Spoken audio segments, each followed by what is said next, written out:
বন্ধুরা দেখেন, রাত্র করে আমার জেসি পায়খানা করতে আসছে।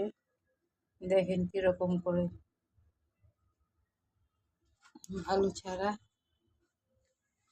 বালু ছাড়াও পায়খানা করে না। দেখেন এখন পায়খানা করতে আসছে, পায়খানা অবশ্য শেষ। দাঁড়াও দাঁড়াও দাঁড়াও, পাও পুছো, পাও মুছো, এটার মধ্যে পাও মুছো। জেসি দাঁড়াও, পাও মুছো, এইখানে পাও মুছো, পাও মুছো। পাও মুছো, ভালো করে পাও মুছো, পাও মুছো, পাও মুছো, নাইলে মার দিমু। দাঁড়াও দাঁড়াও, পাও মুছে আসো। রাগ করছে, পাও মুছতে বলছে দেখে ওইখানে চলে গেছে।